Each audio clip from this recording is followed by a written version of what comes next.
오늘은 성인 ADHD에 사용하는 약물들의 부작용 그리고 비약물 치료인 기능의학 치료 중에 TMS 치료에 대해서 알아보도록 하겠습니다.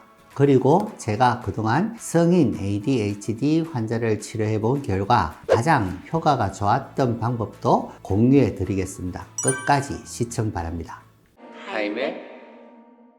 성인 ADHD로 병원에 치료받아 오시는 분들 보면 한 3배는 늘었던 것 같아요. 워낙 우리 인터넷 발달이 있어서 정보 홍수 시대다 보니까 우리가 주의 집중하고 판단하고 하는 정보가 너무 많다 보니까 내가 정상적인데도 불구하고 정상보다 떨어지지 않나 이렇게 생각하시는 분들 생각하면 병원에 성인 ADHD 정상이 아닐까 하고 방문하시는 분들이 많이 늘어나는 것 같습니다.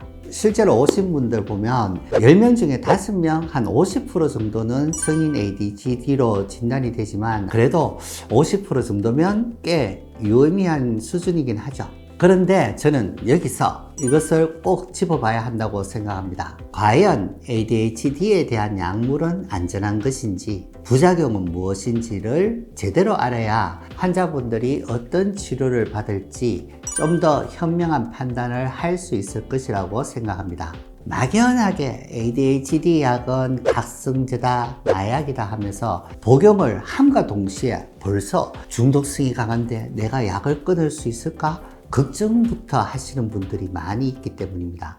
먼저 ADHD는 AD 플러스 HD의 병명입니다. AD는 주의력 결핍, HD는 과잉행동장애입니다.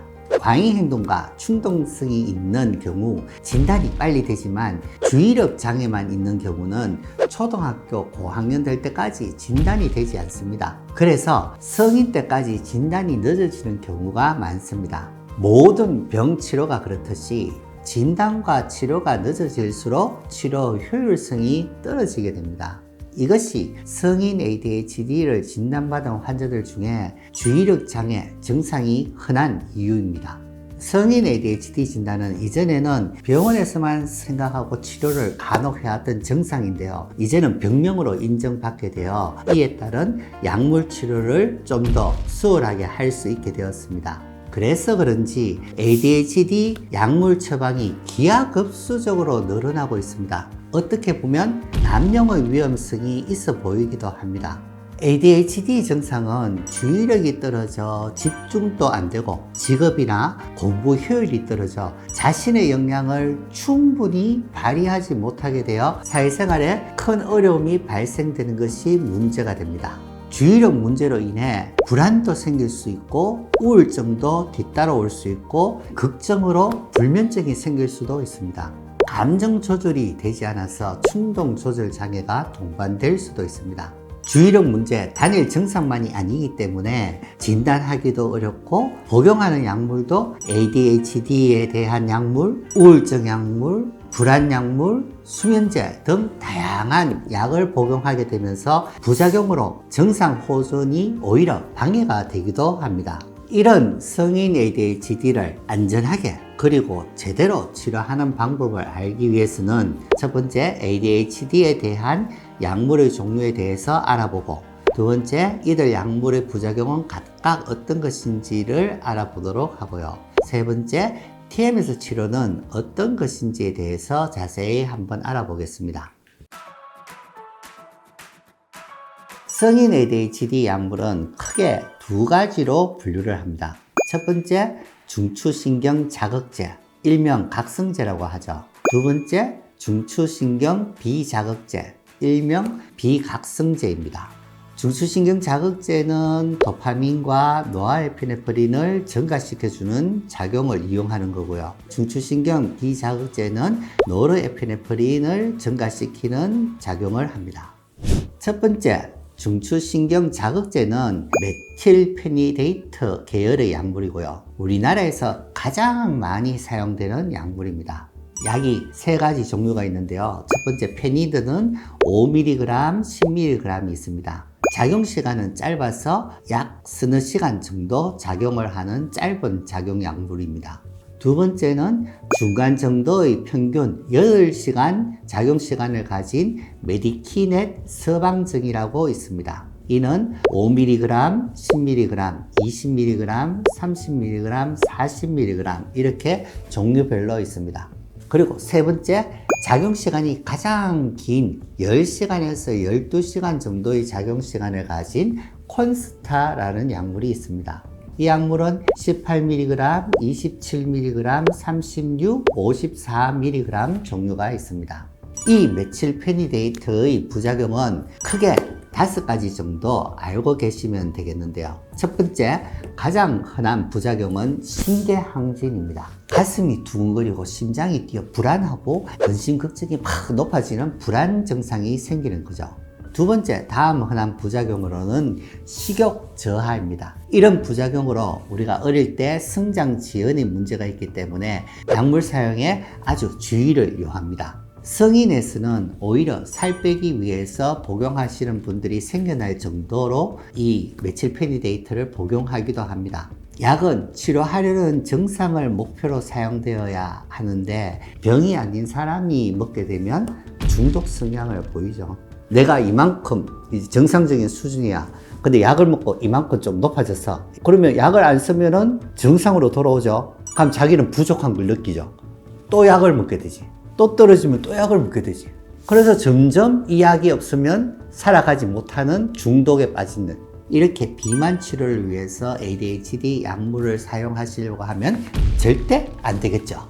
세 번째 흔한 부작용으로는 각성 효과가 있기 때문에 밤에 잠을 자는데 어려울 수 있습니다. 수면 시간과 관련해서 약물 복용 시간을 잘 조절해야 되겠죠. 네 번째는 틱 증상 유발과 악화입니다. 그리고 다섯 번째, 두통이 있을 수 있습니다. 이러한 부작용 때문에 약물을 중단할 수밖에 없는 경우가 있기도 합니다. 그리고 두 번째, 중추신경 비자극제 약물입니다. 여기에는 아토목세틴이라는 약물이 있습니다.